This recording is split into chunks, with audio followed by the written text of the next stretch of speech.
distractions, look straight ahead. I'm getting pushed sideways, off track instead.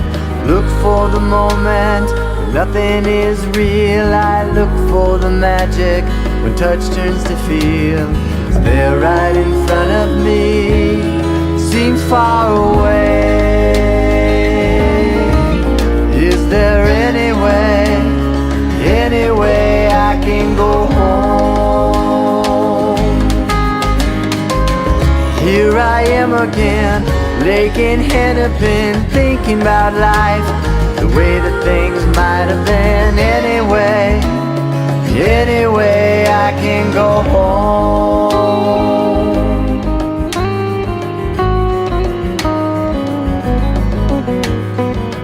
Hi, you guys. This is Richard Sachs. I'm your host on Lost Arts Radio. Thanks for being here again. I appreciate it. And another fantastic guest today, a friend of ours, Paul Connett, Dr. Paul Connett, who was on the show back in 2015, I believe, on Lost Arts Radio. And we had a great talk then, and that was just getting into the fluoride issue and Fluoride Action Network, his organization. We haven't had a chance to get up to date about that at all since that time more than 4 years ago. So it was a wonderful opportunity to do that. And I really was telling Paul that I want to include people that are not necessarily familiar with why the fluoride issue matters. What are the elements of it? What, is it good or bad? What's the impact on our lives? Why are all these people doing organizations and spending all this time and effort on it? And why are the government agencies saying it's so wonderful for keeping your general health and your mouth healthy and all these other great benefits that you get out of it? How can you make sense of that? So I thought the best way is to get Paul back to explain it all himself and give us a chance to talk. And so I'm really looking forward to our discussion. And thanks for being here, Paul. I appreciate it.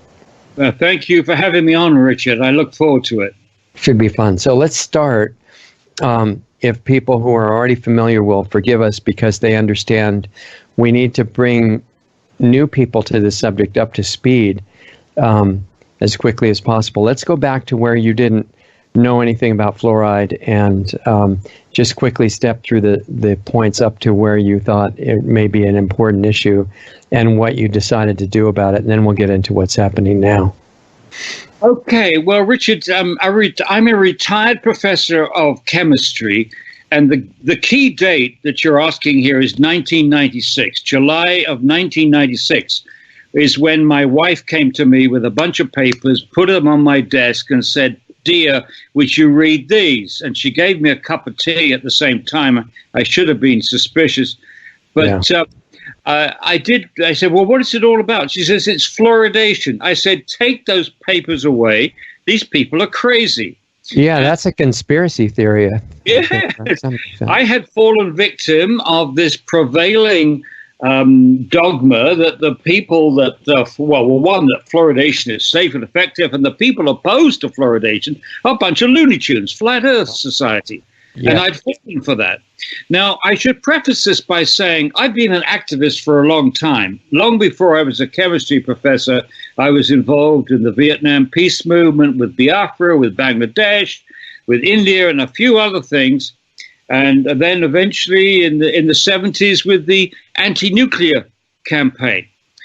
But I settled down, if you like, in the 1979, coming back to the United States, and I got a PhD at Dartmouth and went to St. Lawrence University for the quiet life. I thought I was going to teach at a small liberal arts college, chemistry. The nearest building was the public radio station, and I'd already done a program on classical music for Vermont Public Radio, and so this looked like a very nice lifestyle, low pressure teaching, not too much heavy duty research, watch my kids play baseball and prefer them to play cricket, but they don't play much cricket up there in northern New York, in Canton, New York. Right. But a year and a half into this scenario of the peaceful life, having done my activist duty, I was overtaken by the waste issue They wanted to build an incinerator, a trash incinerator in our county, northern New York, St. Lawrence County. And at first I thought that was a good idea until I read Dr. Barry Commoner on this issue. And before I knew what was happening, it took over my life. Fighting this local incinerator, being a professor of chemistry, I was being invited by all kinds of other communities around the United States and Canada. Could I help them fight other incinerator proposals? And to cut a long story short, between 85 and 95, my wife and I, with a group called Work on Waste USA, helped communities stop the building of over 300 trash incinerators. Wow. And then after that, they only built one incinerator in the United States since 1997. So that this was the cusp when Ellen, my wife, brought me this paper, this fluoridation issue. And the incinerator thing was all to cut down air pollution, right? Right. Incineration was a way of getting rid of trash. The way they sell it is it's waste to energy. Not only do we get rid of your waste, but when we burn it, we use the heat to produce steam, to produce electricity. It's a win-win situation. Actually, it's a lose-lose situation because it's bad for the local environment. It's bad for public health with the acid gases, the dioxins, the furans, and toxic metals. Number two, you've got to get rid of the ash. 25% of your trash ends up as toxic ash, so you still need landfills. And the whole business of creating energy, they're actually a waste of energy because far more energy, at least 4 times more energy, is actually saved in the second cycle if you reuse, recycle, or compost. Anyway, so after about in the early 1990s, I started to go to other countries fighting incineration, big tours. I've been to now 67 different countries fighting incineration. Now, why is all this important? Well, I'm trying to explain that in 1996, I didn't want another issue. I was already busy teaching chemistry full-time and also fighting, traveling everywhere under the sun on waste management, fighting incineration, promoting the alternatives, which eventually morphed into the zero waste proposal. Okay. So one, I didn't have the time, and two, I didn't want to be stigmatized in this way as being another Looney Tune. Right. When I read that afternoon in July of 1996, when I read those papers, I was absolutely shocked. First of all, I was cleared of the illusion that the opponents of fluoridation had confused fluorine, the gas, fluorine, the element, which is the most reactive chemical on the earth, practically. It reacts with everything. And fluoride, what it becomes when it reacts with metals mainly. If sodium reacts with fluorine, you get sodium fluoride. So there is a little bit of chemistry. When elements combine, their properties change dramatically. So while sodium is a reactive metal and chlorine is a very reactive gas, when they come together, they form common salt. You can eat it. You put it on potatoes. So, and I thought that those poor anti-fluoridation people had confused the element fluorine with the compound fluoride. But then I discovered. Let me just ask you to be clear on that.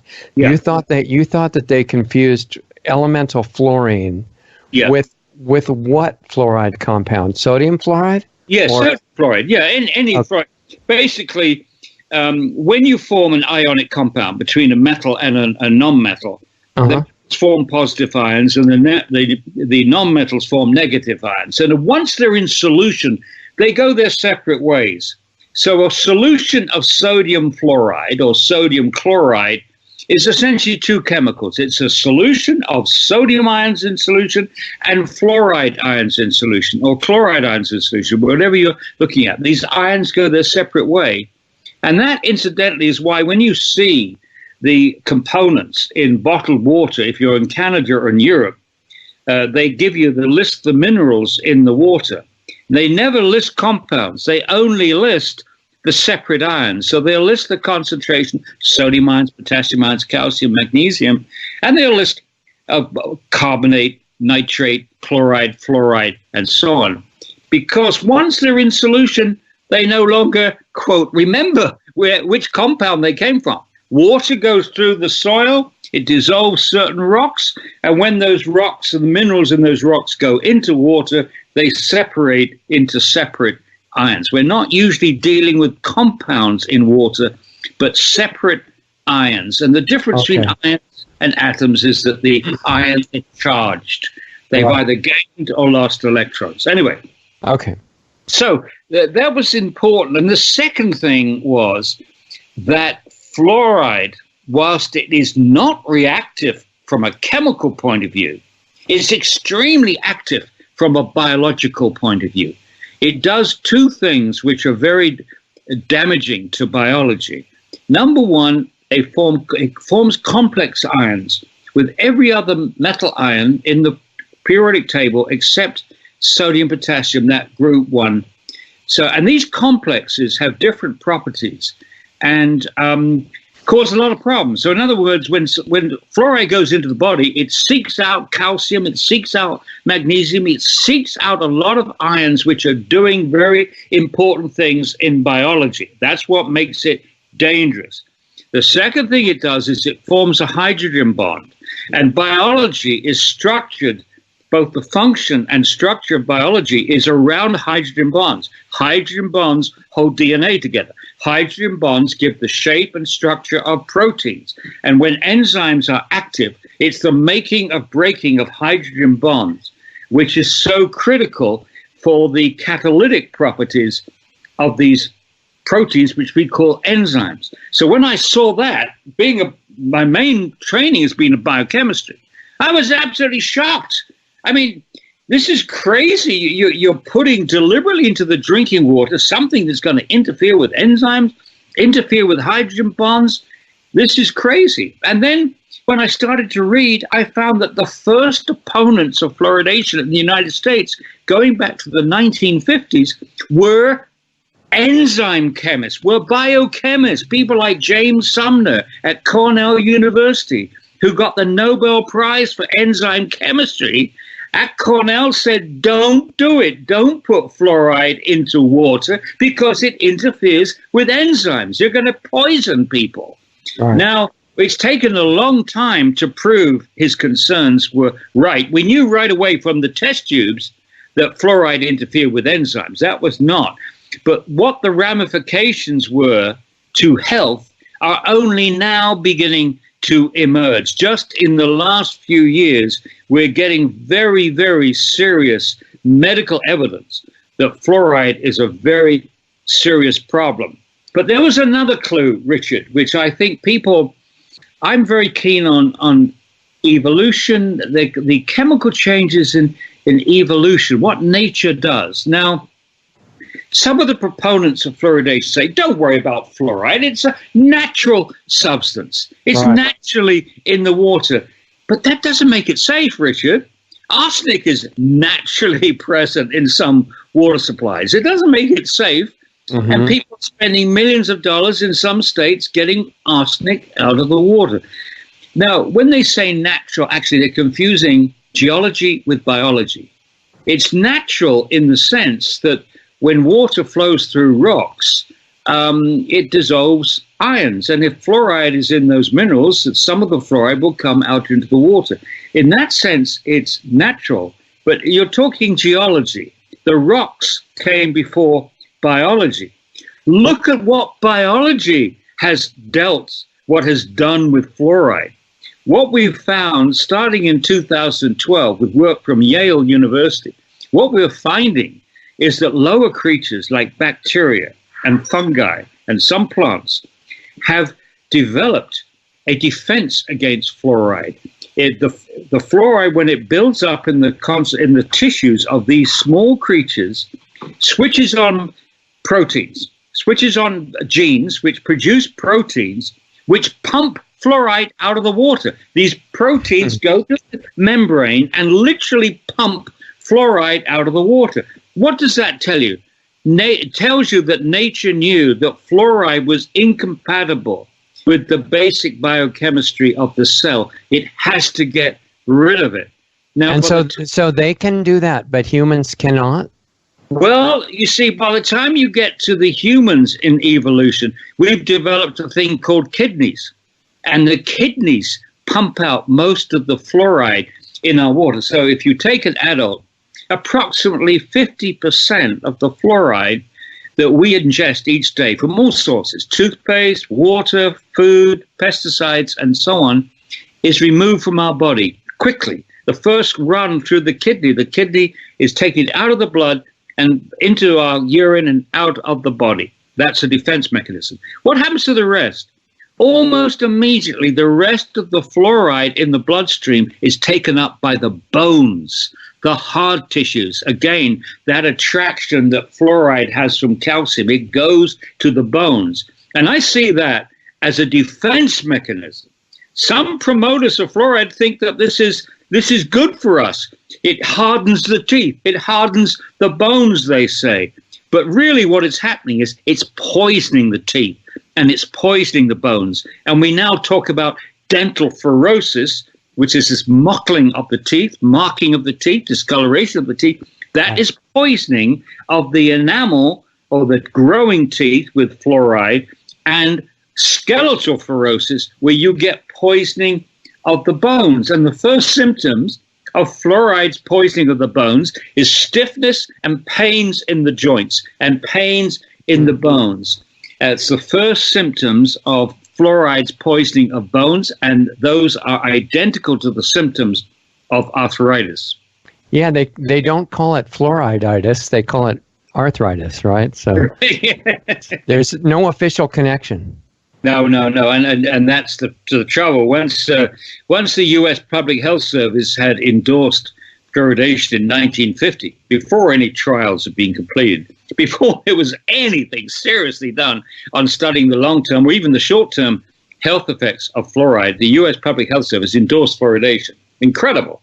And as a result of that endorsement, it locked official dentistry and public health into this practice. And as endorsers, this is a good thing. And they've been trying to maintain that it's been a good thing ever since. For 70 odd years, fluoridation is supposed to be safe and effective, safe and effective, safe and effective. And that's the mantra which is played out on public platforms and in the media throughout. So this was like 1950 that they approved it? 1950 is when it was officially endorsed. But the trouble with that is once the U.S. Public Health Services had endorsed it, there wasn't much interest in finding out what harm it was doing. There was no harm. Right. It's like a belief. There was no harm. The interest was on proving that it was really working very well, was effective. So most of the research until recently has been focused on teeth, on dental caries, and on dental fluorosis. So at this point, since it's been a few years and you've been working with this for a long time, what's your feeling now about why it was endorsed when nobody knew it was safe? Well, there's several hypotheses here. I mean, Christopher Bryson, a former BBC producer, spent 10 years writing a book called The Fluoride Deception. It's a wonderful book. In fact, it's two books. There's the narrative, and then there are the footnotes, which is a second book in itself, a brilliant book. And he showed the collusion between the U.S. Public Health Service and the Fluorine Lawyers Association. And the Fluorine Lawyers Association only had one purpose in life, and that was protect industry from lawsuits pertaining to fluoride. Industry was worried about the poisoning of their own workers and the poisoning of the environment around plants like aluminum smelters, phosphate fertilizer plants, metal smelters, zinc, steel, and so on. There's a huge amount of industries which are producing fluoride pollution. And there were more lawsuits. There were more lawsuits in the 1950s on fluoride pollution than any other air pollutant, number one. And number two, so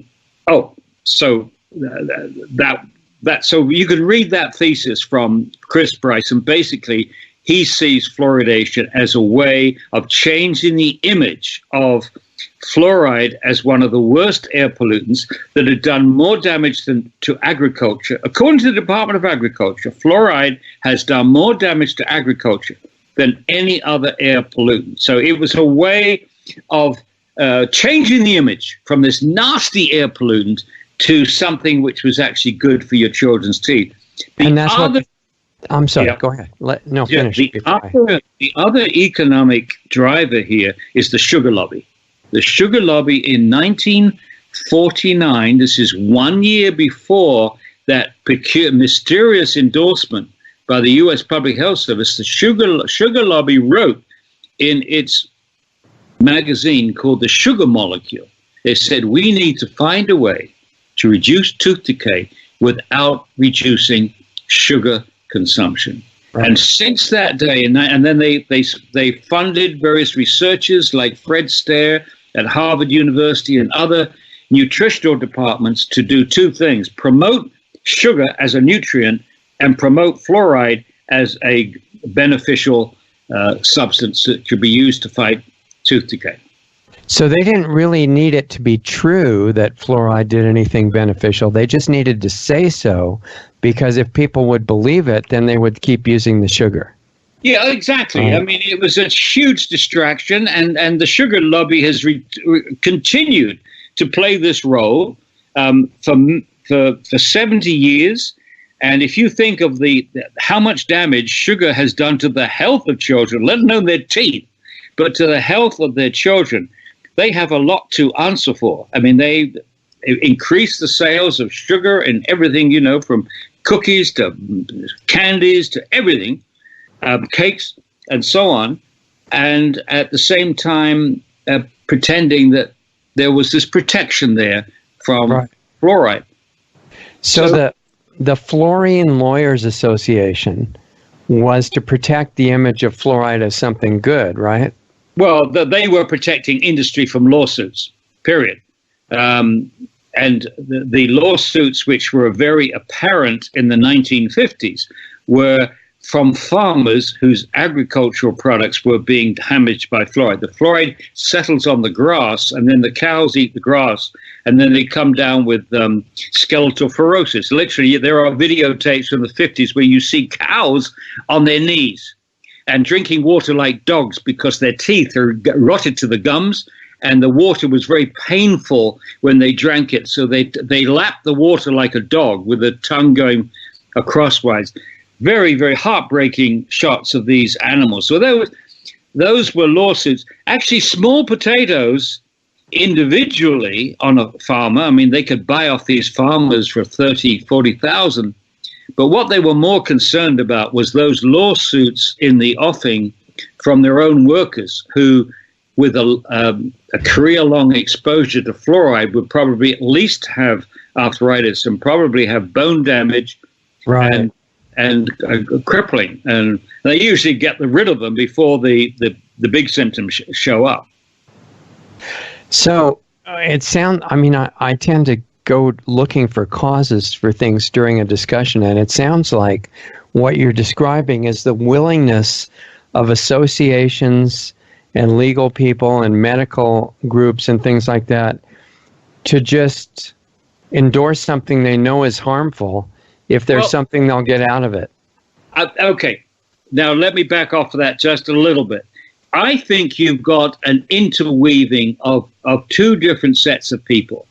I think you've got poorly informed dentists and doctors who are not taught both sides of this debate. Doctors are not told about fluoride toxicity when they're in medical school. Right. They don't get much toxicology anyway, and they don't get much nutrition. And dental students are only taught one side of the fluoridation debate. They are taught that fluoridation is safe and effective, and the only people opposed to fluoridation are Looney Tunes. That's what they're basically taught. Okay. And once they've left dental school and medical school, they're so busy in their practices that they don't have time to read the literature. So you've got this mixture of true believers and people with economic and self-interest involved.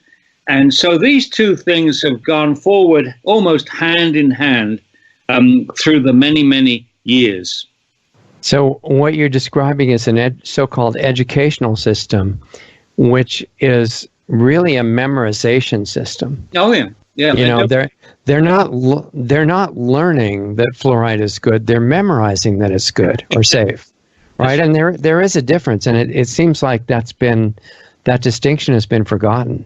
Yeah, that's why I think it's so important for scientists in particular, though not at dental school and not in medical school, scientists and particularly chemists, for goodness sake, look at the literature, read this business, look at these defense mechanisms that nature has developed. And one defense mechanism which struck me very powerfully in 1996 was mother's milk. Where would you expect, if fluoride was good for the developing baby, where would you expect to find fluoride? In mother's milk, mother's breast milk. You would expect that's where it would be. Sure, it would help everything. First meal. But when you look at the levels, they're 200 times less than we put into drinking water. Or to put it another way, a bucket-fed baby in a fluoridated community in the United States is getting approximately 200 times more fluoride than a breastfed baby, or 200 times more fluoride than nature intended for the baby. That, to me, should have been it. When people discovered that or read that, they should have said, stop it, stop it. Nature has this defense mechanism, and we're bypassing it. And in fact, now the latest science suggests it is worse. And let me put this in a very simple fashion, Richard, because I think everybody understands this intuitively. You know that for any toxic substance, let's take a drug, let's take aspirin. You know that you can't give the same dose of aspirin to a child that you would give to an adult. Right. Okay. So the toxicity depends not only on the substance, but the age, or put it another way, the body weight of the recipient. And so for the same dose of fluoride, if we take a dose of milligrams of fluoride per day, let's say 1 milligram of fluoride per day, you can assume that 1 milligram per day of fluoride is going to be worse for the child than for the adult. And then, by the same token, worse for the baby than the child. Right. And now, the real killer, it's worse for the fetus than the baby. Yeah. And the latest science which was researched, 12 years, U.S. government-funded science done by top people, done in Mexico City, shows a very strong relationship between the amount of fluoride that a pregnant woman is exposed to and the lowered IQ of her offspring. A very good study where they measured on an individual basis the level of fluoride in the mother's urine, which is a measure of total dose, regardless of source, whether you get fluoride from water or food or salt or whatever. The total dose is a measure would be the fluoride levels in the mother's urine. And there's a strong relationship. The higher that level in the mother's urine, the lower the IQ of the child that is born. So individual measurements of the pregnant women and individual measurements of the offspring. Mother-child pairs were studied. And a very, very striking study. And that was published in September of 2017. And this is why you're important, Richard, because that study was not covered by the New York Times. It was not covered by the Washington Post. Most people do not understand, have any idea that this dramatic thing has happened. They have no idea why we are going almost berserk trying to tell pregnant women, don't use fluoridated toothpaste, don't drink fluoridated water, and no one, Richard, will help us get this information out. It's only the internet and social media, by and large, and a handful of media journalists like yourself that are not tied to whatever, who this message out. That's why it's so important. Now, when this study came out, they said, the promoters said, well, that's just Mexico City. There's not a problem for Canada or the United States. Not relevant, they said. Well, within a few weeks, there was a study done in Canada which showed that the urine fluoride levels in the urine of pregnant women in Canada were twice as high in the fluoridated communities as non-fluoridated communities in Canada, and in the average in the fluoridated communities was almost identical to the levels in Mexico City. So different sources, but more or less the same level. 0.87 parts per million in Canada, average. In Mexico City, 0.91. So wow. There is no difference. And there are other studies which have been published which were also important. The same study that the author was Bashash, that's his name, Bashash, from the University of Toronto. A year later, in 2018, he did a second study. The same cohort showed an increase in the symptoms of ADHD associated strongly with the level of fluoride in the mother's urine. And on August the 19th, just how many days from now? About 10 days from now. Right. There's a publication coming out done in Canada, which has reproduced the same findings as Mexico City. This is going to be published in the Journal of the American Medical Association, Pediatrics. I guess they have several magazines, and Pediatrics, JAMA. High profile medical study. So this could be the end of fluoridation right there. Once this is in the hands now, JAMA, this is now in the hands of practically every doctor, every pediatrician in the United States. I don't see how they can ignore this issue any longer. Especially if they read it, right? Yeah, if they read it. But as I say, these are U.S. government-funded studies. I mean, that's the big breakthrough. Again, a little bit of history. As you know, I've been on this for 24 years. Mm-hmm. Started in 1996. That coincided with the first publication of IQ studies from China, at least in the English literature. In the English literature, 1996 is when we learned there are these studies associating fluoride exposure to young children and lowered IQ. Now, at that time, nobody was saying that the critical period was during fetal development. All we knew is that children growing up in fluoridated communities had lower IQ than children in non-fluoridated, or in the case of China, high natural versus low natural, because they don't fluoridate their water in China. Right. And so over the years, now we're over 60 studies, of which at least 50, 55 or 56 show this relationship. But again, always they've said, those are studies from China. Those are studies from India. They have high. Yeah. They've had excuses for ignoring all these Chinese, Indian, Iranian, and Mexican studies. There are studies done in these 4 different countries, but the consistency is incredible. Over 21 years in China, there was a review of this done by Harvard in 2012. 27 studies. 26 of the studies showed a lowered IQ in the high fluoride village versus the low fluoride. Wow. 26 out of 27, even though those studies, Richard, were done over a period of 21 years in 2 different countries, in this case, the Harvard review, China and Iran, and very, very different geographical areas in China, and done by different research teams. And what a consistency. 27 studies over 21 years, different research teams in different geographical locations, but all coming up with the same conclusion that children exposed to higher levels of fluoride had lowered IQ. As I said, poo-pooed by the promoters of fluoridation for 20 years, but now we have studies financed by the National Institute of Health, the National Institute of Environmental Health Sciences, are finding these same results in Mexico City, in Canada, and I think it will soon in other countries as well.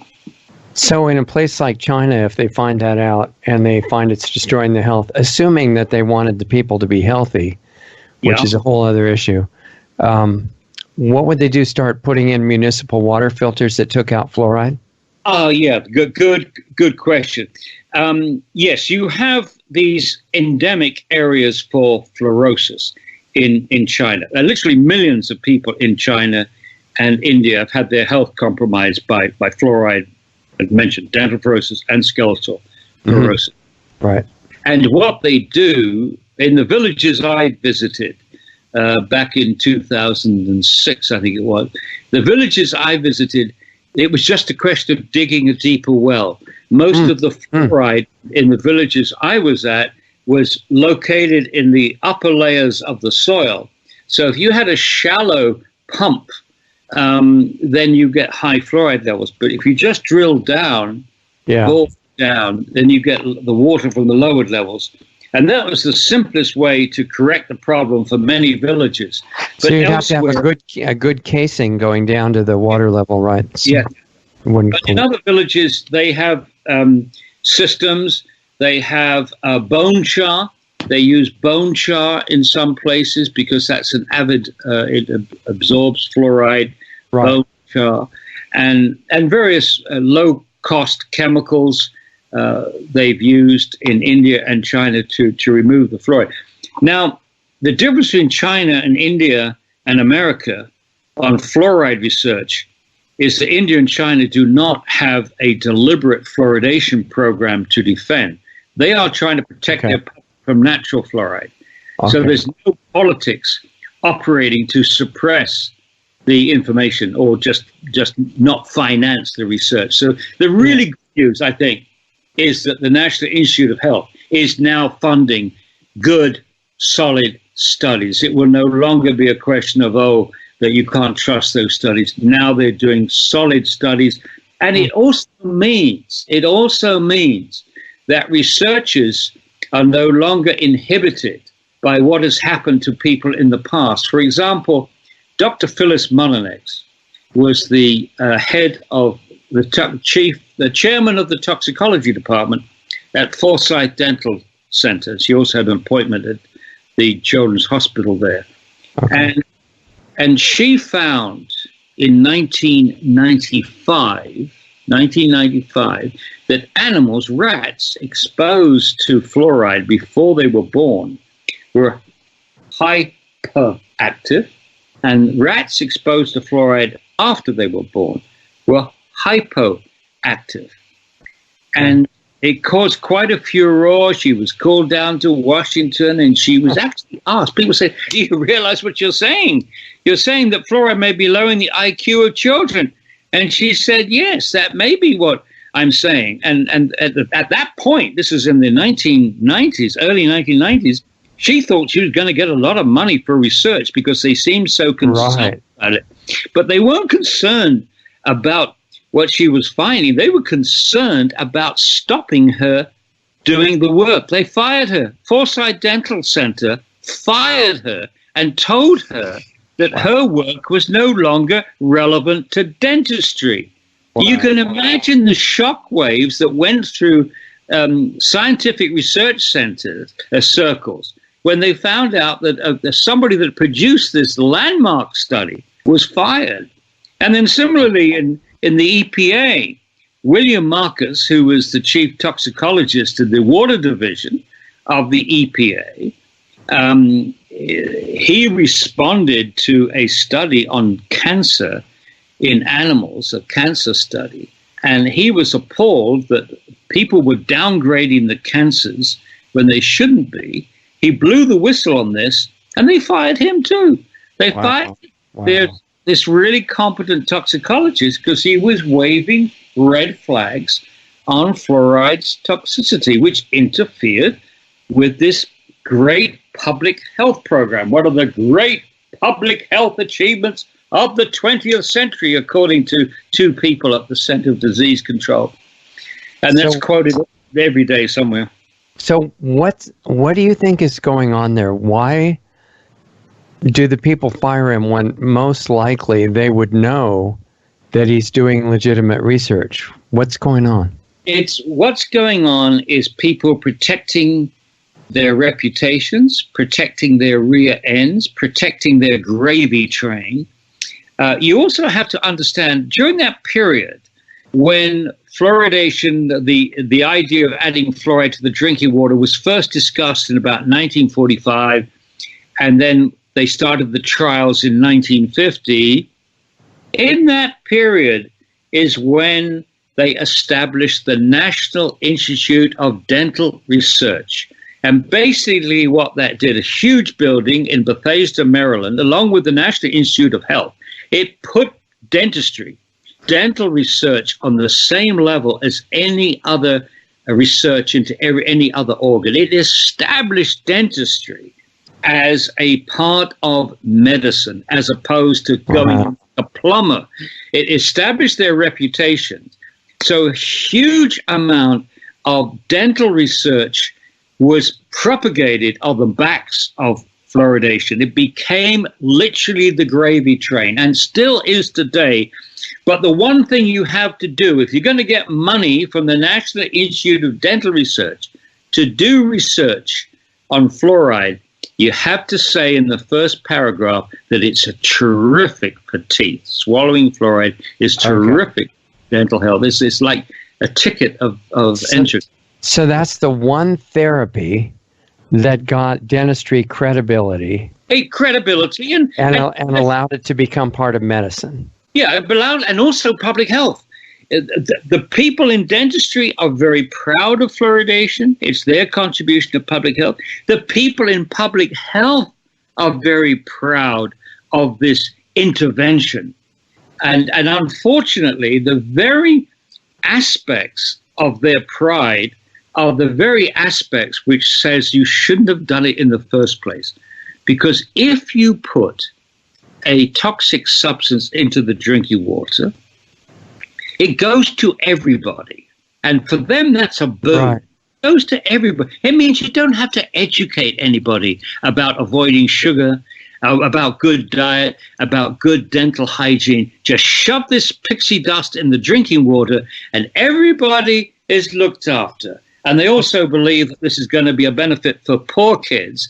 Poor kids are badly served by this country. 80% of dentists in this country will not treat children on Medicaid because the returns are so low. So what they're connecting it to economic disadvantage. Yes. Probably racial disadvantage. Yes. And they're talking about equal access. Yes. Right? Yes. Which is a popular buzzword in government agencies. Yeah. Even if it's equal access to something that will hurt or kill you, the important thing is the equal access.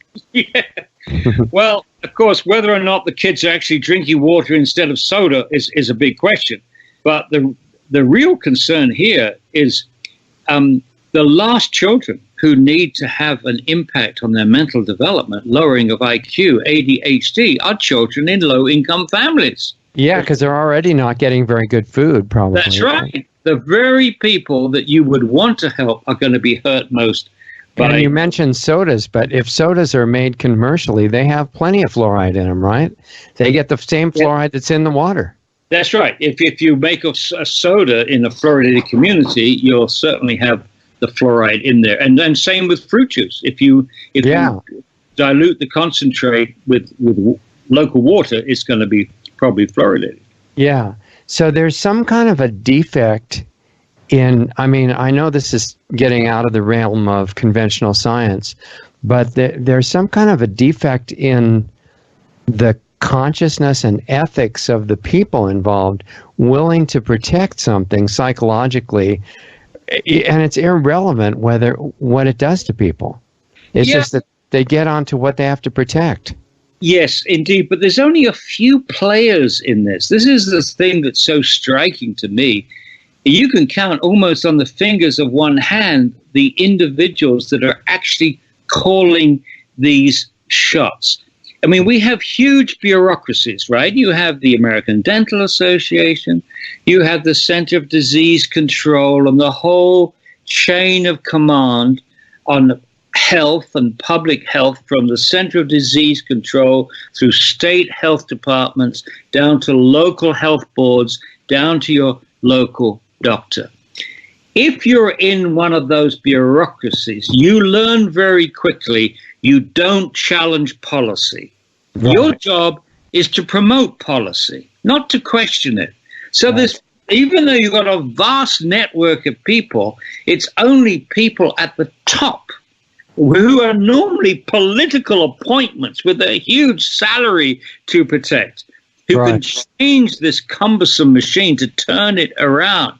And it's just incredibly difficult. And then in between, all those people that are carrying out policy are basically handled like a public relations machine. They are fed the lines. There are public relations outfits which work on the glossy brochures and the messaging and so on.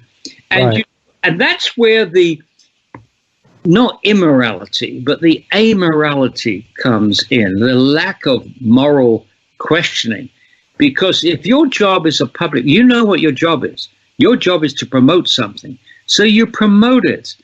And what you do, and this is the same for politicians, often the public relations outfit is a screen for the individual. It's the other people that are carrying out the mechanics of promotion. You just put your name to it at the last moment. That's it. Right. All the work done for you. Yeah, good point. So in a way, it's all an advertising agency. Yeah. And then the way I have summed this up is that when policy is king, science becomes a slave. Right, or is killed. Yeah, science has to fit into policy for the people that are running the show. For the people that are running the show, so if the science says it works, then that science is what everybody is fed. And that's what makes it into the mainstream media. If science says it doesn't work and it's dangerous, then that science is ignored and doesn't end up in the mainstream media, and people don't learn about it. By the way, you've got a way of testing this, Richard. Today, a report was published. Let me just get you the exact details. A report was published today from Mount Sinai, which showed a relationship between exposure of adolescents, teenagers, and liver and kidney damage. Okay, here's the title. Fluoride may diminish kidney and liver function in adolescents, study suggests. And this is from Mount Sinai researchers. It was published in Environmental International. It was published today. Now, for those who are listening to this, start looking at your papers to see if you see any mention in the New York Times, Washington Post about this study that may be affecting your children if they're teenagers, kidney function, liver function. And meanwhile, of course, we have this far more serious concern about the damage to the brain. Certainly not many people are being told about that. Yeah, pretty interesting. And what about these dentists that I've talked to that say, well, maybe there's some, question if it's not that great to be drinking it, but everybody knows that putting it on your teeth topically, even though your teeth are in your mouth, that putting it on your teeth topically, everybody universally agrees that that's great, and we should always do that. We have in the Fluoride Action Network, we have a whole spectrum of attitudes to that. For my money, if I was given the choice between a program which emphasized the use of fluoridated toothpaste, especially with careful supervision in young children like the Child Smile program in Scotland, I would much prefer that the topical treatment is far more rational. I mean, even the other side, even the Center for Disease Control admits that the major benefit of fluoride is topical, not systemic. So once you've admitted that, they admitted that in 1999. if the major benefit is topical, why don't you simply brush it on your teeth and spit it out, not drink it with every glass of water, cup of coffee that you drink? I mean, it just defies rationality that once they had concluded that they were wrong about the benefits, systemic benefits from swallowing fluoride, that they should have stopped the practice right then and put the emphasis on promoting topical treatment. Right, but I guess what I'm bringing up is real science, the one that was killed and the other one brought in its place, memorization of propaganda. Yeah. Real science, back when that was around, questions everything, no matter how obvious it seems. So the background and credentials of the people that said it was great to drink are not that good, because it was terrible. So why should we believe that they're right, that it's good topically? Well, I can. There is some science here. There is some science. There have been not one single randomized clinical trial to demonstrate the effectiveness of swallowing fluoride, which could easily be done in terms you could use. You either have a placebo or you get a fluoride tablet. You could see if ingestion, or even retroactively. Between communities that had it and didn't. Well, that's more difficult, but. There have been 70 randomized clinical trials which demonstrate that fluoridated toothpaste actually does reduce tooth decay. Okay, so if you could do that and have it not be swallowed. Yeah, and that is a big if, because young children do not have a good swallowing reflex. So you'd have to try to restrict this to children over 6 years of age, when the swallowing reflex really kicks in. But they need parental supervision to make sure they don't swallow too much. Right. But the key message is, for tooth decay, you need a better diet, and you need good dental hygiene, and you need early intervention if things go wrong. And the trouble with poor families is they don't get the early intervention, and their diet is poor, and the parents are often so busy putting food on the table that they don't have time to supervise, educate children well enough in the dental hygiene. But brushing your teeth, they say fluoridation is one of the top public health achievements of the 20th century. One of the top dental achievements of the 20th century is the toothbrush, but not enough children are taught how to use the toothbrush and do it properly. And there are a lot of people that believe that you don't even need fluoridated toothpaste. You just need a toothbrush and some form of toothpaste. Salt and, not salt, sodium bicarbonate. Baking soda. Coconut oil, I'm told, makes a very good toothpaste. Yeah. The reason I question putting it on topically is sometimes the parameters that the study is looking for don't include other things that are negative. And with something that's basically intrinsically toxic and saying that that's a really good treatment, it just makes me want to be cautious, because what if it takes them 20 years to discover it's doing some other terrible thing, and you could get the same benefit without the fluoride with better food? Well, we are finding those harmful effects after 20 years, which we didn't suspect 70 years ago. We are getting those effects. Yeah, and I mean, all I can say is from my own life, since 1996, I haven't used fluoridated toothpaste. Yeah, exactly. Since 1996. And if I had children now, I certainly would not be encouraging them to use fluoridated toothpaste. But people differ on that. They think the slight benefits outweigh the risks, and especially if you have parental supervision. In Scotland, they have this very successful Child Smile program, which has produced better teeth in Scotland than currently in New Zealand, which has a lot of fluoridation. The children are taught to brush their teeth together in class, all together. So there's kind of rich. There are the toothbrushes, there's the toothpaste, and they all together get the brushes. And in consort, they all brush their teeth and spit it and so on. And also, another thing, they're getting healthy snacks in schools. Wow, that's amazing. In Scotland, it's very advanced. They see dental health as part of total health, and if they do the right things to protect the teeth, they're doing the right things to protect the body. You know, too much sugar gives you obesity, and then diabetes risk and so on. So if you get that sugar right, you've got a good start. And get the minerals from the fresh vegetables. And the other thing which is so good with the Child Smile program is they involve the parents very early on. Good. And this is why the program is so cost effective, because the most expensive thing for treating children under 5 is extracting teeth under anesthetics. And the main cause for extraction of children's first teeth, primary teeth, under anesthetics is a condition called baby bottle tooth decay.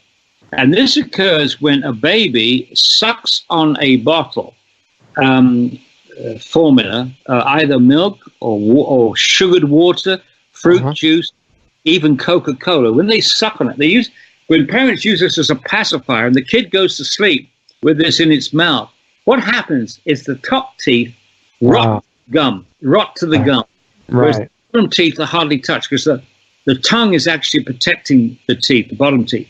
So you see the top teeth absolutely ravaged. So it's easy to tell when a kid has baby bottle tooth decay.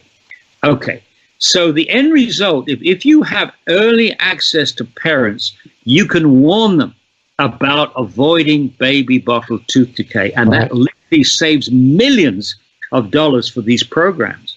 And maybe not give your kids bottles of soft drinks. That might be a good idea too. Yeah, absolutely. All of these things are all part of the picture, and all starting in 1949 when the sugar lobby said we need to find a way to reduce tooth decay without reducing sugar consumption, and saw fluoride magic bullet.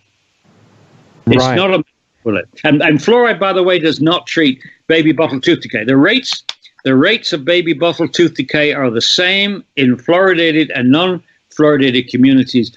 Where you see a difference is between high income and low income. You'll find much higher rates of baby bottle tooth decay in low income areas compared to high income areas. So when you were first finding out that the conspiracy theorist people were not that crazy and this was a real issue that was important, did you think that everybody was going to be really happy that you discovered it and you could just let them know and they'd change it? Or did you go and try to explain it, or what happened? Well, I gave talks all over the place and have done for 24 years now. I remember the very afternoon that my wife put those papers on my desk.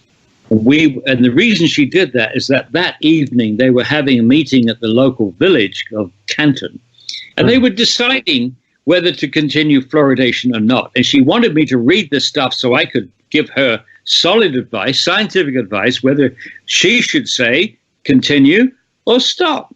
Okay. And after reading the papers that she gave me, walking to the village council, I remember saying to Ellen, I said, this one is going to be easy. Remember, I've been fighting incinerators and dioxins, all that kind of stuff. And this to me was so obvious that this was a stupid thing to do. Because you can't control the dose, you can't control who it goes to. You know, if you've got a toxic substance, some people are going to get harmed because of that normal distribution. A human being's response to a toxic substance or a pharmaceutically active substance follows that normal distribution curve. It means most people will have an average response. A few people will be at the one end of the tail end, will have a very resistant to that toxic substance. But over at this end, there'll be a small percentage of people, 1 or 2%, who will be very, very vulnerable to this toxic. They'll be super sensitive to the toxic. Totally predictable. That is what you would expect. And yet, even though we have around the world thousands of people who complain of being very sensitive to fluoride, who get symptoms which reverse when they stop exposure to fluoride and come back when it's all over, convince themselves that they're sensitive to fluoride. No government in the limited fluoridated world has ever sought to put that on a scientific basis, even when citizens have been willing to be part of double-blind studies to test this out, that they're sensitive to fluoride. No government has yet attempted to put this on a serious scientific level. And to me, this is so utterly irresponsible, because I want to say to them, for God's sake, this is not my policy. It's not citizens' policy. This is your policy. Mr. and Mrs. Government, this is your policy. You're doing it to us, even though many of us who read the literature don't want you to do it to us. And when people complain that this policy is hurting them, you don't have the decency or the scientific integrity to actually go and investigate it. I think it's disgusting. And we're talking now 70 years in New Zealand, in Australia, in Ireland, in Israel, in England, in Canada, in the United States, in Malaysia. Not one of those countries has investigated or tried to put on a scientific level whether people that claim to be sensitive to fluoride actually are sensitive to fluoride. And what do you think is the reason? They don't want to find a problem. If you don't look, you don't find. Yeah. It's easier for them to say, hey, we've been doing this for 70 years and we don't find any problem. Right. You say, well, what studies have you done? Oh, well, we haven't done any studies. You know, this is funny. This happened in Canada, and I was at the meeting in Dryden, Ontario, I think it was about 2008. The chief dental officer of Canada, who's very pro-fluoridation, and I challenged him to a debate. Well, he didn't debate me in Dryden, Ontario, but he did show up the day before to give a talk. And I was there. And the talk was videotaped. So what I'm about to tell you did actually happen. He said during the debate, he says, I walked down your high street today and I didn't see anybody growing horns. And you've been fluoridated for 40 years. For 40 years. So that gives you an indication of the sophistication of the research program in Canada on the health effects of fluoride. They walk up and down streets looking for people's growing horns, goat horns or moose horns or deer horns, bull horn. I mean, that is such a pathetic response, but it's typical of what they've been saying for 70 years. If you don't look, you don't find. The absence of study is not the same as the absence of harm, but they've always assumed that the absence of study is the absence of harm. Okay, so you know that some of the people who are defending this the most vehemently, there might possibly be some kind of a financial aspect to it, right? So have you looked into what happens with cities and the finances of the fluoride business? Well, there are financial interests, and unfortunately, I don't know which one is the supreme one. Obviously, the phosphate fertilizer industry, you know, we don't use pharmaceutical-grade fluoride to fluoridate the public water. We use the waste product of the phosphate fertilizer industry. Right. It's much more efficient. I mean, you can get a better price, and you get rid of a toxic waste at the same time, right? So it's environmental. It's much cheaper than pharmaceutical grade, so yes, you can get rid of it. Right. So the phosphate fertilizer industry is saving and making about between $100 and $200 million a year instead of paying to get rid of fluoride as a hazardous waste from its processing of phosphate rock. It is actually public water supply. It's actually buying it from them. So they instead of going to a red ticket item, they're black ticket item. So they've obviously got a stake in this. I don't think it's the tail that wags the dog. There are people whose reputations and careers depend upon promoting fluoridation. They'll be out of a job if they didn't. If you take the typical medical officers of health in Canada, for example, they pull down a salary of between $200,000 and $300,000 a year. And the moment that one of them got on a public platform and said that fluoridation was a bad idea, they'll be out of work. Right. So they keep their jobs. You get along by going along. You promote policy. You don't oppose policy, and you have a happier life and a wealthier life. So that's part of it. you've got all the industries that use fluoride, all the dental products, the flosses, the toothpicks, the toothpaste, the mouthwashes. All of those people are making a lot of money out of fluoride, and they wouldn't make that money if fluoride got a bad name all of a sudden. Yeah. But also, they're worried about the lawsuits.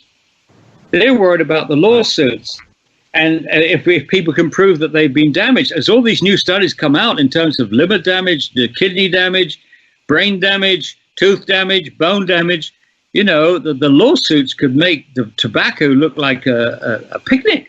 Yeah. So I think the way I see it working is that the Center of Disease Control offers cover to the American Dental Association.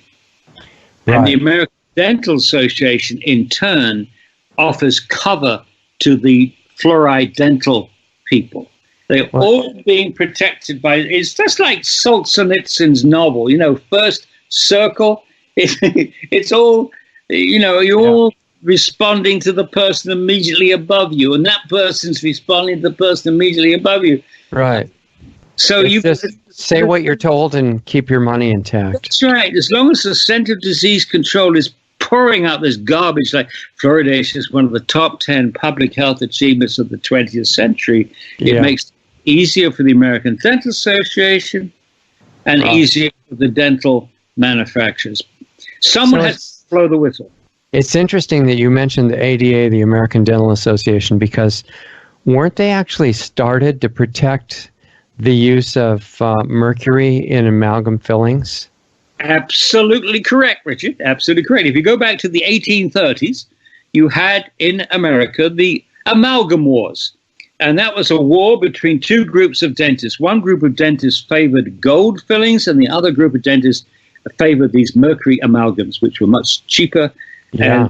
And the group that favored mercury amalgams eventually morphed into the American Dental Association. And then they have been promoting for the safety of mercury amalgams. They call them silver fillings, but they're mercury since the late 19th century. And they use the same rhetoric and the same devices, the same PR devices, defending mercury amalgams to defending fluoridation. Right. So they had the background and the experience to do a good job with defending fluoride, it sounds like. Yeah. They knew just how to go about it. And we have a breakaway group of dentists called the International Academy of Oral Medicine and Toxicology, and a few other biological dentists who first opposed mercury amalgams, and now more and more they're opposing the use of fluoride, certainly in drinking water and also in dentistry. So look for a holistic dentist who doesn't use the mercury or fluoride, and you'll be better off for yourself and particularly for your children. So how did the Fluoride Action Network start? What part of the history was that? Well, when I did eventually get involved in '96 at the request of my wife, the first thing we did is to look around and get in contact with all the groups and individuals that we could find that were fighting fluoridation. And it became clear to us that when a group became focused, they could beat fluoridation, and this was happening. But what wasn't happening is that groups weren't helping each other. And we had come from a group called Work on Waste USA, in which we formed a big network of communities fighting incinerators. Right. And we saw how communities helped other communities to stop incineration. Even when they lost, they would still continue to help other communities. There's an amazing generosity amongst the grassroots activists. And so we thought, let's do the same with fluoridation. Let's get the groups in America, in Canada, in Australia, in New Zealand, in England, in Ireland, in Israel. And so let's get these groups working together. Let's form a network. So we learn from each other. We benefit from each other's victories, and we commiserate with each other's losses, but we help each other. So that was the Fluoride Action Network. We got a lot of professionals to put their name to it, and that was good. And then... When did that start? What year was that? 2000, officially in 2000, because that's when my youngest son came to us and said, "Mum and Dad, I'd like to help you with fluoridation." We nearly fell off our chairs. We'd always hoped that one of our kids would grow up and become an activist, but we never grasped the notion that one of them would not only become an activist, but would be better than us at every level. Even though we had a lot of experience of being activists, he is a better writer, he's a better researcher, he's certainly a better lawyer than we're not. So he took over. I said, "What do you want to do?" He says, "I'll do the webpage." So he developed a webpage. He developed the world's largest health database on fluoride. You can go to it. If you go to our webpage, fluoridealert.org, go to the top right-hand corner and click on researchers, you will see a big menu. And part of that menu is a health database by tissue. So you can look up fluoride in teeth, fluoride in bone, fluoride in kidney, fluoride in liver, fluoride in the brain, and so on. Huge health database. Then in 2008, he left us to go and become a lawyer. He trained as a lawyer. And then a few years later, after qualifying, getting his degree, clerking for a couple of federal law judges, he then joined a tort firm in Los Angeles.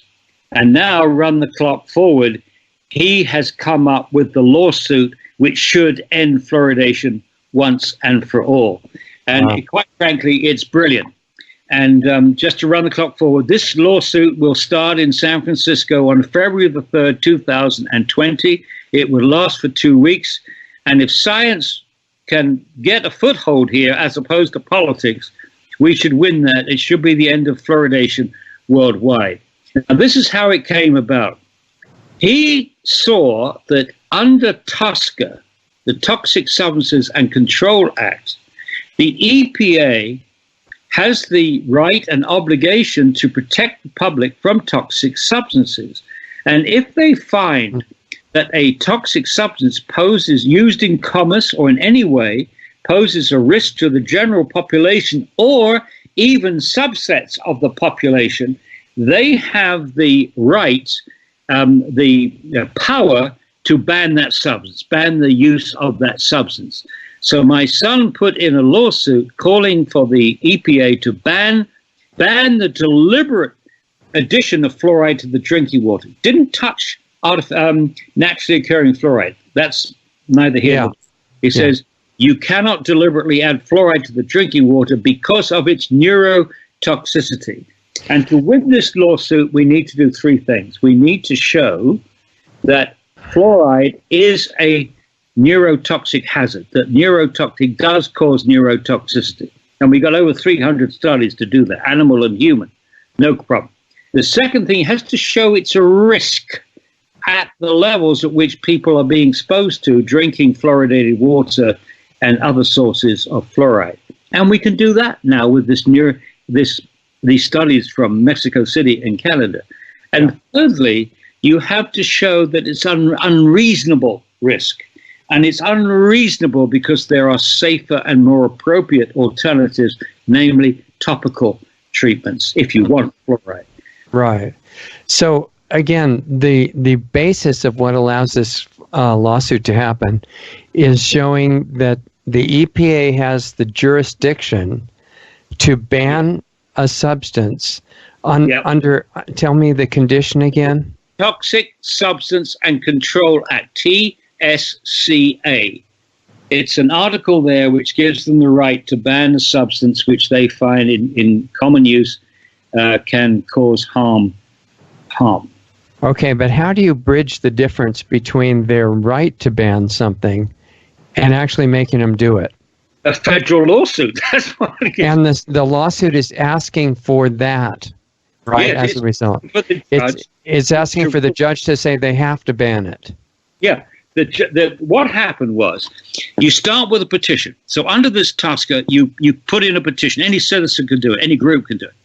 We were one of the first to do it. You put in a petition, and then the EPA, I think, has 90 days to respond to that petition.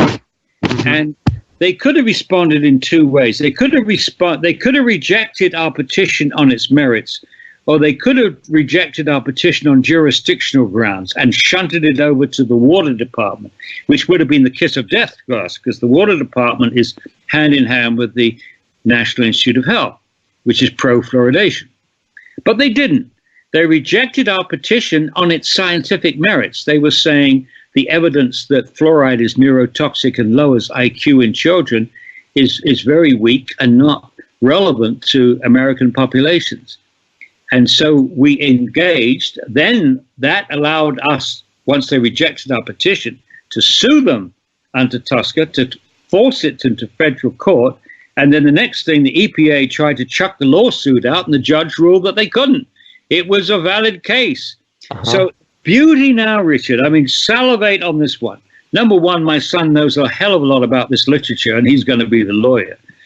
But number two, often in lawsuits involving regulatory agencies, whether it's the FDA, EPA, CDC, or somebody, they will claim authority. They will say, look, we've been appointed by the federal government to protect the environment or protect health. And we say, as we are the experts, that this fluoride is perfectly safe and effective, no problem. And we're in charge, so get lost. I mean, that's normally how they got away with it for 70 years. Right. But in this case, as the lawsuit is engaged on whether the science shows that fluoride is neurotoxic or not, whether it poses a hazard, a risk, and whether that risk is a reasonable risk, is a matter of science. And the judge will rule on the science, hearing both sides, and the authority of the EPA does not come into it. It's going to be the authority of the science. Whose experts are most persuasive to the judge, the court, in which studies are the most relevant, the most powerful, the most acceptable, et cetera, et cetera, et cetera. Right. We think we've got the stronger case. So the judge is going to read through all those studies, hopefully understand them, and then he's going to hear. He's going to hear from both sides. I mean, each lawyer will present expert witnesses to support the arguments on both sides. And we've got we've raised a lot of money from citizens. We've got a very, very strong suite of experts. We got some of the best in the business, really, on our side. Sounds pretty hopeful. Oh, it is. It is. I think this is our single best shot of beating fluoridation in 70-odd years. And the turning point was that our petition went in 2016, but we had no idea that our case would the strength of our case would be magnified by a factor of 10 within a few months by this study coming out of Mexico City by BASHASH, this U.S. government-funded study. Wow. And these studies are being funded by the very agencies which promote fluoridation. So that's very strange that they made such a huge mistake. Well, it's just quite possible that what happened, I mean, as I told you, this Mexican city is 12 years old. And it's just possible that 12 years ago was when the National Research Council did a thorough review of the toxicology of fluoride in water, ostensibly to look at the safe drinking water standards for fluoride. Yeah. And it was then that they revealed that was a tremendous amount of research that should be done had not been done. So that was you need more research. They said, we're amazed that so many basic questions have not been answered. And one of them was neurotoxicity.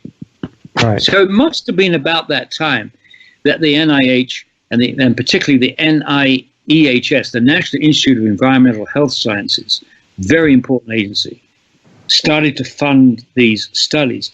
And it may have been to show that we were wrong. Maybe the Chinese studies have been around for, by that time, 2006, by about 16 years. The Chinese study has been studied about 1991. So they may have had the attitude, we should finance this studies in the Western population to prove once and for all that these Chinese and Indian studies are crap. That may have been the motivation. I'm not sure. That may have been the motivation of the NIH and the EPA. Maybe the motivation of the NIEHS was curiosity. They really were interested to find out, because by that time there were a lot of animal studies.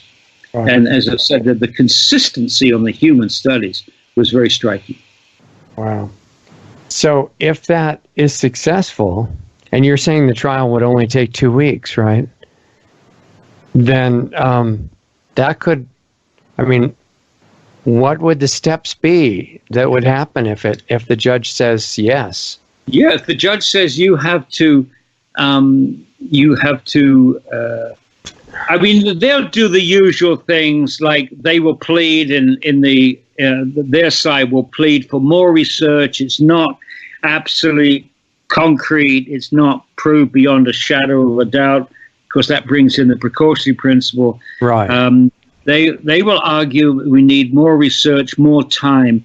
What we have to argue is you can have as much time as you want. As long as you don't do any fluoridating until you're sure, right? That's right. Yeah. We say we want a moratorium on fluoridation until you've done that research. Now take your time. But a moratorium is the only, in my view, conscionable way forward. I would like an outright ban tomorrow. Actually, that should apply to every toxic substance that the government's allowing to be put on everybody. Right? Yeah. Just do 1,000 years of research. It's fine. Yeah. Just don't be poisoning people while you're doing it. That's exactly. Wow. In this case, we've got such a wealth of evidence which shows that research needed to be done 70 years ago. It certainly needs to be done now. And our evidence is strong enough to say, and because basically if they continue now, they're admitting it's an experiment. If the moment the words out of their mouth saying we need more research, okay, you need more research. Who are you doing that research on? You're doing that research on my babies, on my children, on my elderly bones. How dare you? How dare you can't do that? The New York Convention says you can't do that. Yeah, and it's interesting. There are laws on the books in the U.S. that say you absolutely cannot do potentially deadly and poisonous experiments on the people unless it's for scientific research purposes or, a number of list of other exceptions like that. But it goes against the Geneva Convention and informed consent principles and all that. It isn't enough to have scientific research. You can do it for scientific research if you have informed consent. Yeah, well, I mean, forget it. They haven't had informed consent on anything, because what's in the enclosed literature, and that comes in the packages of some of these things, would be deadly to show to the people involved. They would never agree to any of it. Yeah. Well, there is informed consent. There's informed consent when any doctor gives you a prescription. That the social bargain there, the social contract, is that doctor is meant to tell you what the side effects are, tell you what the benefits are, and you are the one that's supposed to make the decision whether you take that drug or not. And what water fluoridation has done, it's allowed city governments and sometimes state governments to do to everyone what an individual doctor can do to no one. An individual doctor cannot force you to take medication. What we're allowing governments to do is to force everybody to take. Well, yeah, but I mean, in actual practice, doctors almost never tell the patient everything it's going to do to them. Yeah, but they could be in serious They're supposed to. Yeah, no, they're supposed to. And there's another thing called the Hippocratic Oath, which says first do no harm. Yeah, I think they're getting rid of that. I mean, lately, but it's kind of outdated. But poor old Hippocrates, he was right. Yeah, but I learned in elementary school that prior to 1950, nobody really knew anything. It was all superstition, and that science was after that. So, what is the work of Fluoride Action Network now, and what would it become if there's a favorable ruling in this case? Well, our work is education, education, education. We have a firm belief if scientists and the citizens knew the truth about the dangers of fluoride, it would fall under its own weight. Right. But we have to get that education out in the face of arrogant regulatory officials who are not doing their job, in the face of journalists who are not doing their job, newspapers and mass media that are not doing their job. It's very difficult. It's very, very difficult. Even though we have a wonderful, loyal bunch of supporters, we have about 80,000 people involved in supporting us, and it's still incredibly difficult. And social media has helped to level the playing field. Internet has made so much more science readily available to people than certainly when we got involved. When we got involved, we were still going to libraries and making Xerox copies of and sending them out to people. Today, it's a click of a button. So that is changing, but it's very, very, and you can't blame people. If the newspapers do not cover the story, the story came out today, you can't blame the people. You have to blame the regulatory officials and the media for not warning. I mean, it goes back to the thing that really, Rick, gets me so hot under the collar is why aren't people warning pregnant women? I mean, every time you see an advertisement on television for any kind of drug, you get a whole list of symptoms and warnings, and they're required to do it. But people are not warning pregnant women that the water they're drinking every bloody day may be damaging the brains of their baby in the womb. Right. That's disgusting. I mean, even if they just, put a whole bunch of caveats on it, it's not absolutely certain, but there are studies which indicate a potential risk to your brain, and to be on the safe side, avoid fluoridated water during pregnancy. Right. Wasn't there also some famous, one or more famous Harvard studies that people like to point to that linked lowering of IQ by, 8 or 10 points to fluoridated water?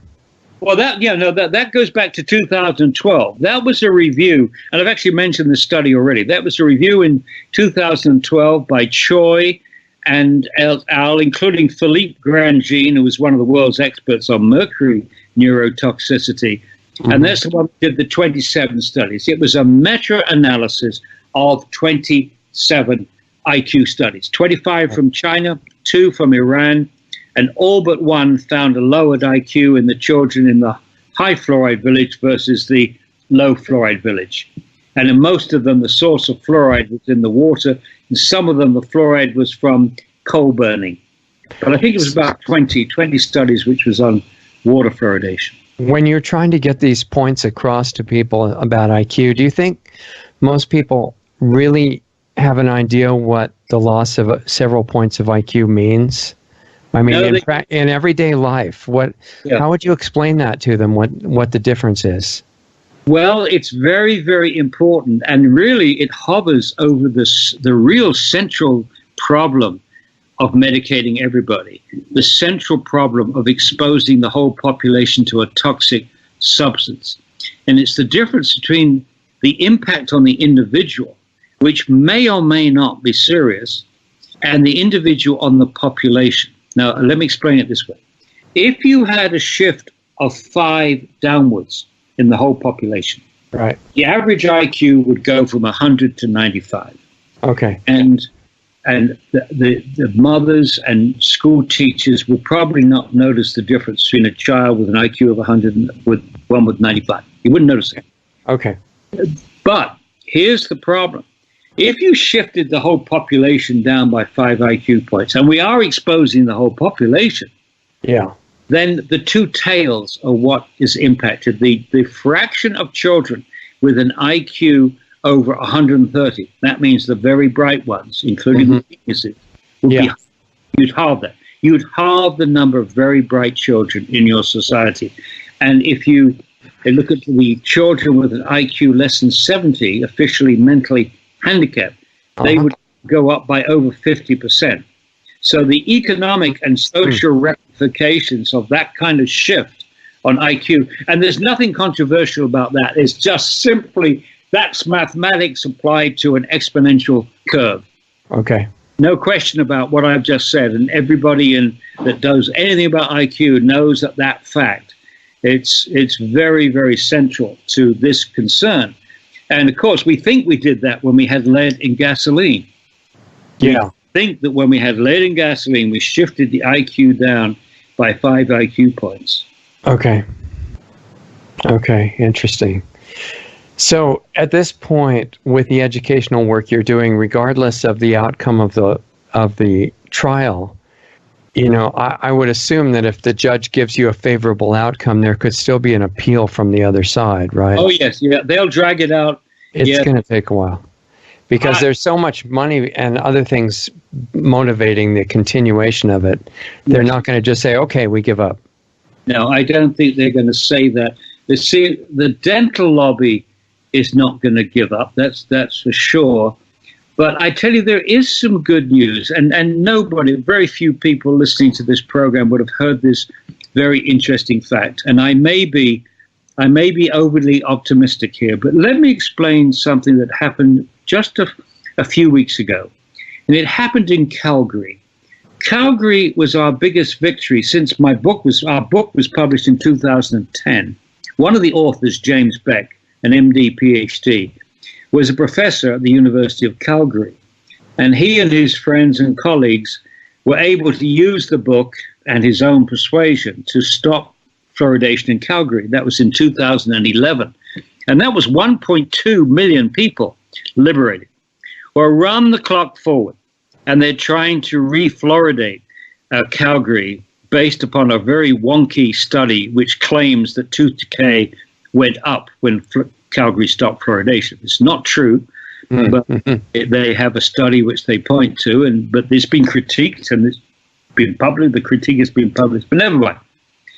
So the issue has been engaged again, and one of the things that the council did was to ask the O'Brien Institute at the University of Calgary to do a review of the... Well, everybody knew that the O'Brien Institute was very pro-fluoridation. So it was assumed that they would come back with a rubber stamp for fluoridation. All right. Well, I was fortunate enough to go to Calgary a few weeks before they were due to make their study public. And I had a meeting with the director of the O'Brien Institute, and I gave a presentation on neurotoxicity, hitting many of the points I shared with you this afternoon. Mm-hmm. And he listened. He listened. Wow, and that's his colleagues listened. And my colleagues who were there were telling me afterwards they looked absolutely shocked. And so after the meeting was over, all the language was very polite and supportive, congratulated us on the science, and obviously we weren't crazy people, blah, blah, blah. And did we dare hope that this had turned the chairman, his name is Dr. Ghali, Ghali. Okay. Had we got him to think about this? Anyway, apparently he went away. He took it seriously. He read the literature. He even phoned up Bashash of the Bashash study and Christine Teal of the Canadian studies that I've mentioned and talked to them in person.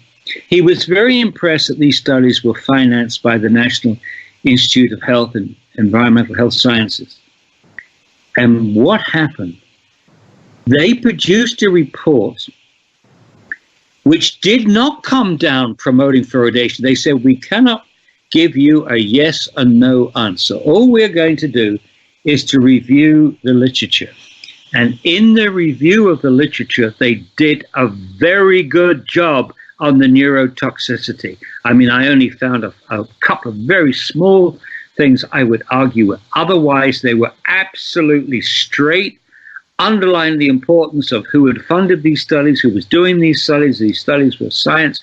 and this issue was of concern. And basically, reading between the lines, we shouldn't be fluoridating until this issue has been resolved. Right. Now, that was one individual who was turned around by the science, and that gives me a lot of hope. Yeah. And a lot of hope in the man's integrity, because it must have been extremely difficult for him, being pro-fluoridation, being head of a pro-fluoridation institute, and he was asked to deliver the message, and he didn't deliver it. And instead, he gave people for a lot of... Now, the question is, are there other people out there? Are there other people out there that are not totally wedded to fluoridation, who are scientifically trained, believe in science, who will do the same thing? And if we could get a number of other people, this could be it. And that lawsuit may be part of it. This lawsuit may give other people the opportunity to read the literature. Wow. It sounds very optimistic. Well, I'm a born optimist. My wife thinks they're going to screw us, whatever we do. Well, that'll be their objective, but which side succeeds is up in the air. Yeah. So at this point, you could use, as much more support as possible, right? we just need more people. Stop rolling your eyes when you hear the word fluoride. Yes. Right. And also, please, I know there's so many other issues out there, so many important issues, but this issue is as easy as turning off a tap. Right. No other issue out there like global warming or ozone damage. You name all those big issues out there. None of them can be stopped as easily as fluoridation if we have the political will. But the political will, you need a lot of people informed to put the kind of pressure on politicians to get that political will. Yeah, it's almost humorous in what you say, how easy it is, because the big challenge is don't dump poison into the water before you drink it. You have to be really brilliant to understand that that's not a good idea. And the second thing is you have to be really brilliant to come to the conclusion that a child's brains are more important than their teeth, even if it worked. Their brain, even if it was completely effective, yeah. Exactly. Yeah. Maybe they think that they're going to replace them with chips. I know Elon Musk has a new company called Neuralink that's going to put chips in everybody's brains at kiosks in shopping malls. Oh, my God. Just like getting your ears pierced, basically. Oh, my God. And he said, don't worry, it's not going to take over your brain for some time. So it shouldn't be a problem. Munching chips whilst they're putting chips in your brain. Yeah, to make it all kind of fun, part of the whole... food, brain. And it makes you really cool. And you could get a different haircut at the same time. So there is a mentality of, that is not guaranteed to have the brilliance required. But like you say, this issue is so straightforward. Yeah. Just try not poisoning yourself and it works much better. Yeah. But it's not disconnected from all these other issues that you mentioned, because if government agencies and universities and people that are part of the momentum to do things that are self-destructive get stopped or turned by the kind of procedure that you guys are doing right now, why couldn't that be applied to other examples of the same mentality? Absolutely. And think about it. This is something that we're doing to our cells. And every so often, I get a situation where I have time to give two talks. I give a talk against fluoridation or waste management. And then they want me to talk to something else. And I have getting 10 toxics out of our lives.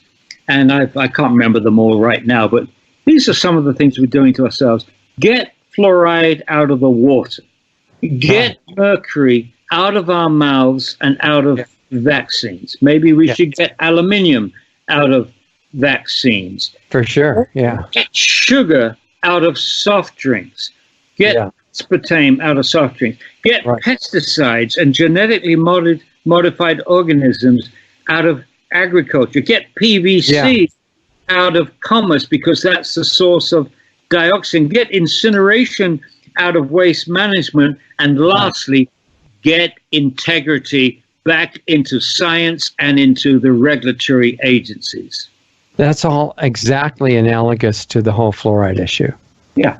Because if fluoride just represents poison and self-destruction, and you demonstrate that can be changed, yeah, that could revolutionize a lot.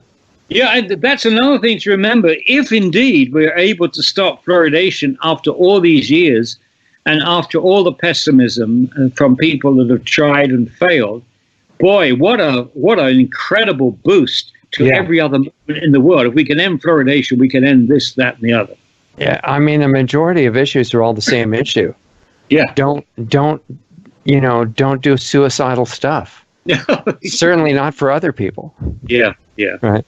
So, another thing, I really think that one of the big messages is teaching our kids to grow their own food and to nurture food and to compost and reestablish this circle of life for them to understand the need to nurture these nature's cycles and so on. A lot of things would flow from that. A lot of things. We're eating nutrients from the soil. We're making ourselves sick because we're not getting the minerals that we need. Yeah. Especially low-income families. Yeah, in fact, the money issue is important because, farming needs to be redefined as something really healthy and in harmony with nature instead of one of the most dangerous professions you can possibly be in because it's got the worst poisons. And with farming becoming healthy again, it needs to attract people as a way to make their living. Yeah. Not on a million acres, but on relatively small, high-quality operation. Community gardens, especially in low-income areas.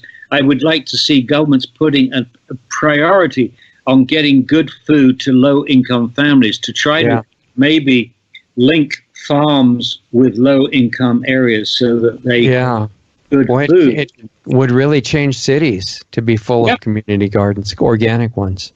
Yeah, absolutely. Yeah, neat.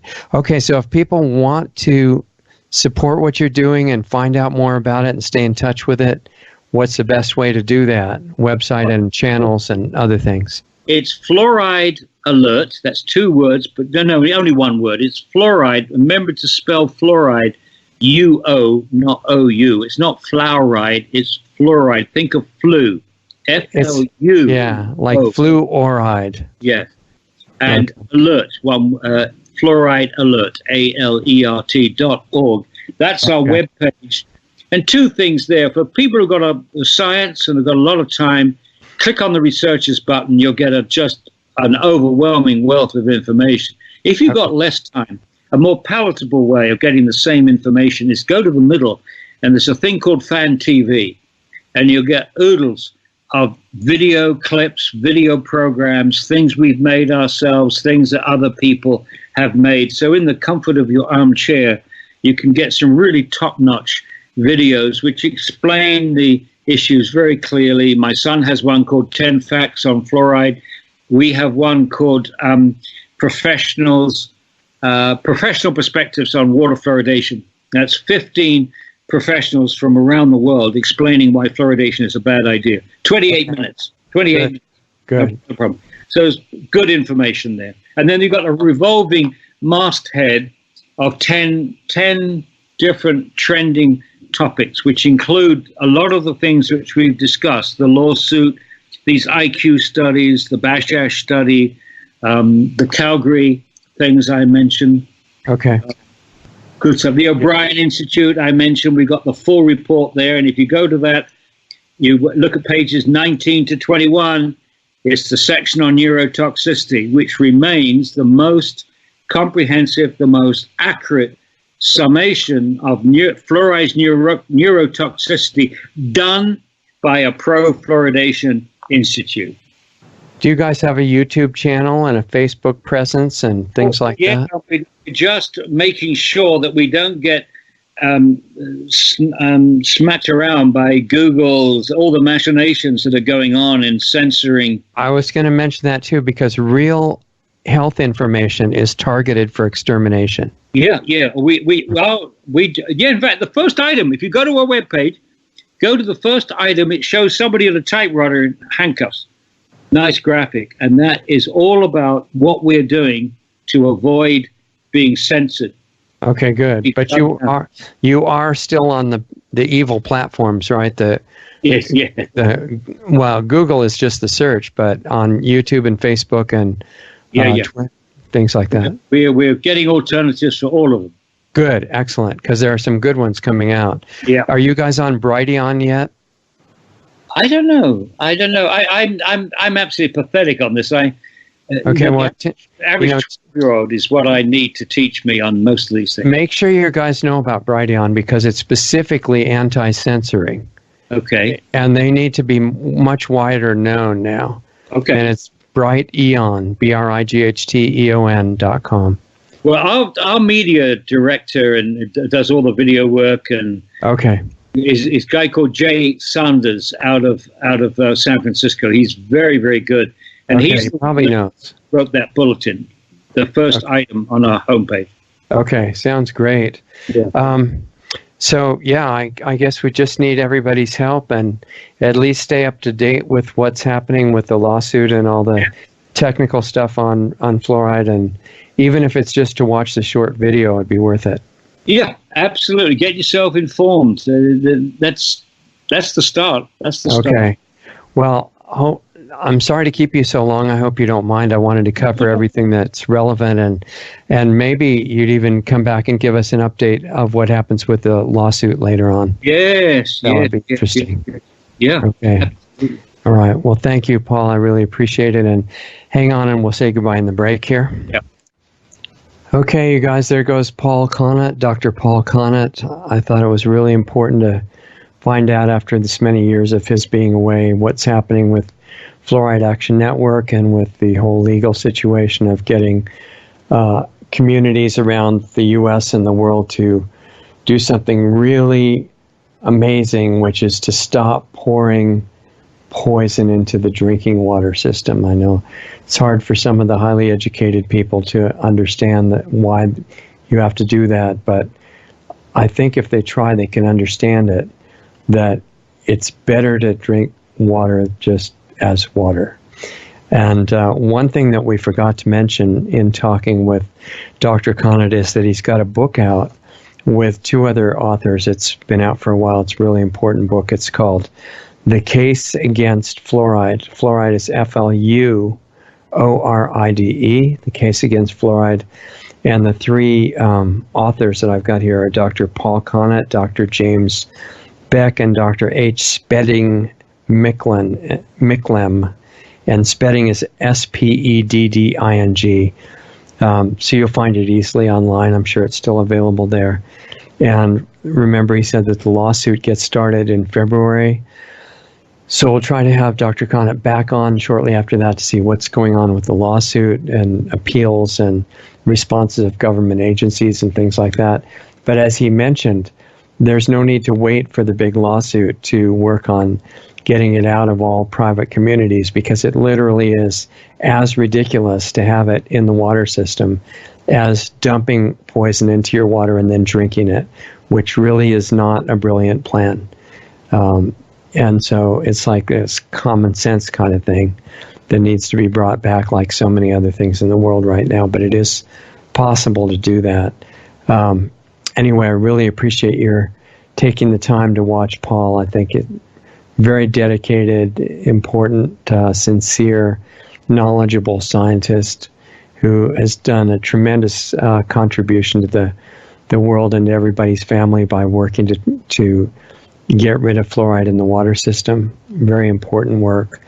And remember, too, when we bring up these issues, these are the kind of issues, as Paul mentioned numerous times, that can get you disappeared off major social media platforms. In case that happens, there's two places to write down to remember to stay in touch with our work. One is, of course, lostartsradio.com. And when you go there, I'd suggest right away getting on the mailing list, because if we can't reach you over the normal video channels, we can send out something in, newsletter format or embed videos in a private newsletter, something like that. We can only do that if we already have your name and email address. Otherwise, we won't know where to send it to. So go to the lostartsradio.com, get on that list as soon as you can. Also, Brighteon.com, brighteon.com/channel/lostartsradio is our channel on the new Brighteon platform, which does not censor, and it needs a lot of support, meaning just watch videos there. It's really helpful to Mike, who started that platform. That's how they get funded, because I guess it makes people see the advertising, and then, one out of however many people will buy something at Mike's store that has a lot of good items on it, by the way. He's known as top health expert in the world, one of them. And so, it's good to use his site as much as you can. And then we have a new channel for people that want to help us try to stay in operation. It's called subscribestar.com/lostartsradio. Also watch for regular public free videos that we put out during the week. Been doing some on aging and some other important subjects, and those are free for everybody as long as we're on those channels. I'm still doing some private one-on-one appointments, and all the money from those appointments goes to the Lost Arts Research Institute to support the work that we're doing. So those are the main things. Let's see if there's anything else I forgot that I wanted to let you guys know about. The Sunday shows are continuing on all the major platforms for the moment.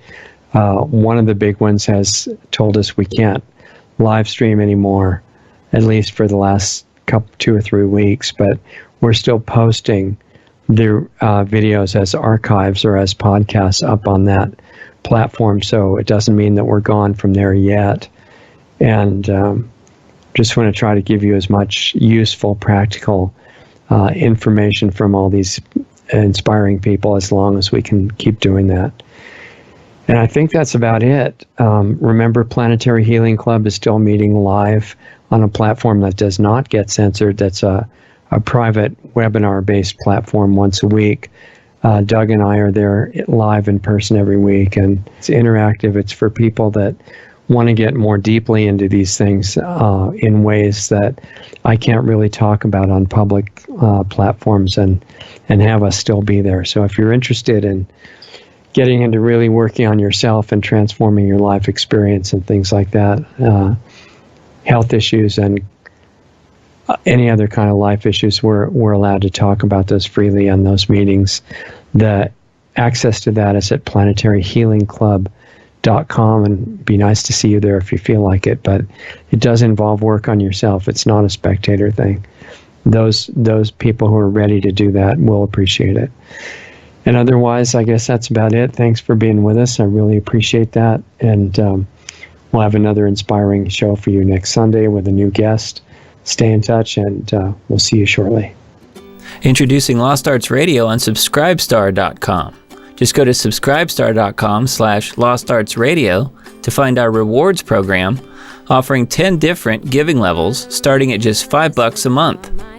We offer incredible value for any rewards level, from extra monthly interview videos not available publicly to subscription-based Planetary Healing Club videos once, twice, or 3 times a month, to private counseling sessions with Lost Arts Radio host Richard Sachs, to tech help with me, Doug Diamond. We even have one option where you can be the star on Lost Arts Radio as our guest on a specially produced show just for you. We conduct an interview with you and broadcast it to our growing network and listenership. Our Subscribe Star levels are one of a kind and offer great rewards for any budget.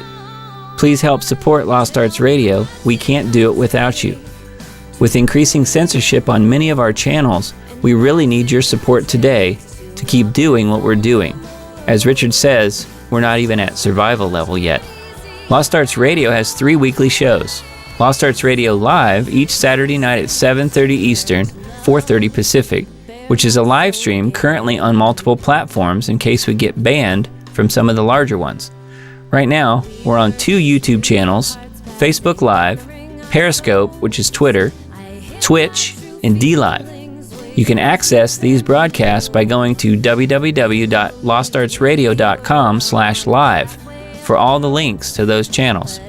The Planetary Healing Club meets right after Lost Arts Radio Live at 9 p.m. Eastern, 6 p.m. Pacific on Saturday nights. And our Sunday show with guests airs at 9 p.m. Eastern, 6 p.m. Pacific on Sunday nights on our Blog Talk Radio channel, our YouTube channels, Facebook pages, and on Brighteon. Be sure to sign up for our free email list just in case we do get banned on big tech's platforms. It's just a matter of time, really. They don't like the stuff we talk about, and they do not want the truth out there. In fact, they have already attacked us numerous times. Join our free email list so we can let you know where we are and how to access our shows. The sign up button is right on the top right on most pages of our website. The best starting point for all things Lost Arts Radio is our main site, lostartsradio.com, where you can find the hottest news selection videos that we curate just for you. Those are on the homepage and added to daily, as well as articles and breaking news about information you really need to know. Our show archives, the 10 most recent shows, are right on our homepage, as well as our Blog Talk Radio page at blogtalkradio.com/lostartsradio, or just click the All Things Radio Show tab right on our website. We're in the podcast directory on iTunes, and all of our shows except the banned ones are on our YouTube channels at Lost Arts Radio and at Diamond Disc. Our Brighteon page is really taking off, and we often have editors' picks videos right on their homepage. Visit brighteon.com/channel/LostArtsRadio. On our site, you can also access our free listener forum as well as sign up for the Planetary Healing Club, which is just $25 a month, where you get private access to a one-on-one interaction with host Richard Sachs and myself and the other club members who participate live. More info can be found at planetaryhealingclub.com. We're providing solutions in there to make the world a better place. Come join us. Stay tuned, because up next, you'll get to hear a really great song by an independent artist that we're doing our best to support. Go to lostartsradio.com/music for the full list of all the great songs and bands that we spin on our audio-only podcast shows. If you're in a band and want to submit a song for consideration for airplay on Lost Arts Radio, visit my website at diamonddiscaudio.com for more information about the music placement, mastering, and mixing work that I do. Thanks again for listening to and supporting Lost Arts Radio. We love having you as part of our family to learn, experience, and grow with.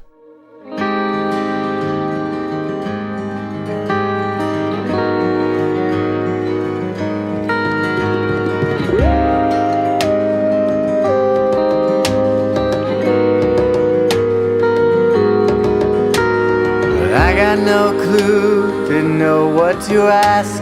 The river was flowing, time it had passed. Don't know what I got, till I know that it's gone. Seems like it's right, till I know that it's wrong. It's there right in front of me, seems far away. Is there any way I can go home?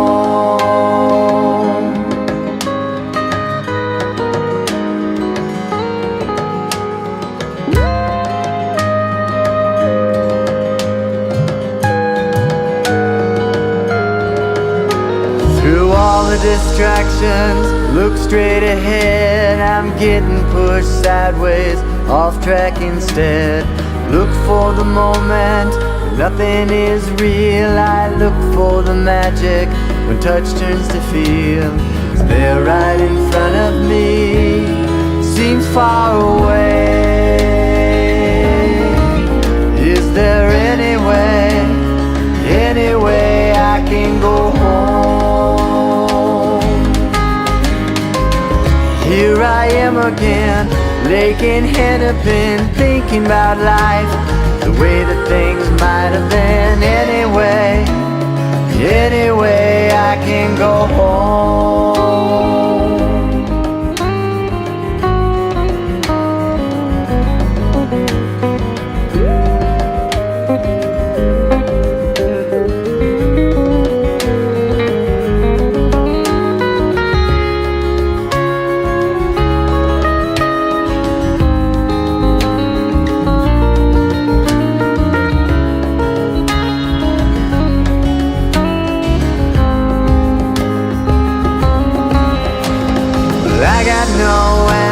I'll tell you about it. Not hard to figure, there's no doubt I wanna go home. Is there any way I can go home? Here I am again, Lake and Hennepin, thinking about life, the way that things might have been. Anyway, I can go